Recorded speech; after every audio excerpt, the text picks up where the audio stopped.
बेनिखायनो जोङो जुदिअ जोंनि सरकारा काउन्सिल जोङो दायो जोंनि 40टा समस्तियाव 40 समस्तियाव 40 स्टेडियाम लुनो थाखाय जोङो थांगासिनो दङ।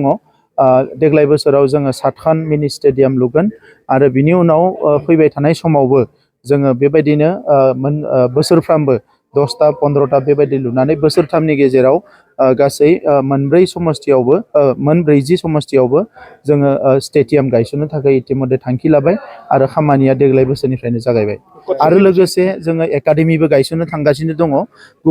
गिबियावनो जोङो 4 स्पर्ट्स एकाडेमि गायसनगोन बिनि उनाव लासै लासैनो बेखौ बारायलांगोन। गेलेगिरिफोरखौ गुबुन बान्था होनायनि अनगायैबो दिनै गुबुन गुबुन बिथिङाव जों बान्था गथायदों मा जोङो दिनै जोंनि गुबैयै मावख'गिरि जाय अफिसार्सफोर आरो जोंनि स्टाफफोरनोबो जोङो बान्था होदों। बिथांमोना गोबां मोजां खामानि मावदों। दा बिटिआर ओनसोलखौ जौगानो थाखाय बा बिटिआर ओनसोलनि जौगानायखौ गोख्रों खालामनो थाखाय जोङो बिथांमोनखौ लानानै मोनसे टीम बिटिआर बानायनानै जों खामानि मावगासिनो दङ। जोंनि इएमफोरजों लोगोसे एमसिएलएफोरजों लोगोसे जोंनि गासिबो अफिसार्सफोर टीम हिसाबै खामानि मावदों। दा बेवहाय बिथांमोननि जि मोजां खामानि मावनाय बिथांमोननि जि पजिटिभ सिन्ता आगोलनि जि जाख्ल'नाय आगोलनि जि खामानि मावै कालचार आगोलनि जिबायदि अफिसफोरखौ माने बिथांमोना मेनटेन खालामा दा बिनिफ्राय लासैनो पजिटिभ एबा मोजाङाव फैनायखाय जों बिथांमोनखौबो दिनै बाख्नायनाय बान्था होदों।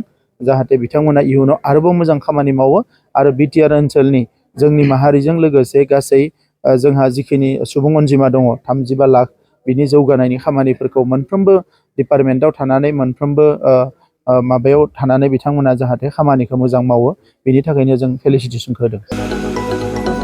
मोनसे गोजोनथाव खौरां क'क्राझार सहरनि जेडि रडजों नांजाबनाय सुदेमपुरि गांजिमा बाजाराव थानाय आइ आफा मेडलाइफ बिएम हस्पिटालाव बेराम सोखानो हानायनि गोबां खाबु दं।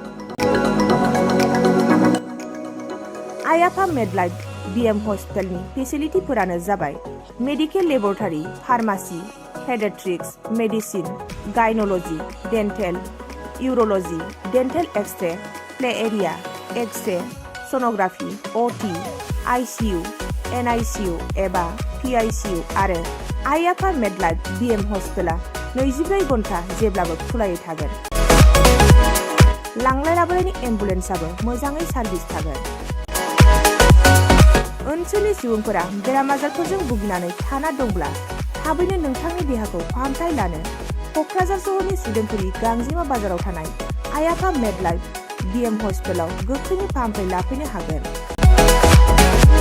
आबुङै मिथिनो थाखाय 9101655430 एबा 8822688026 जानबुं नम्बराव खौरां लाहरनो हागोन।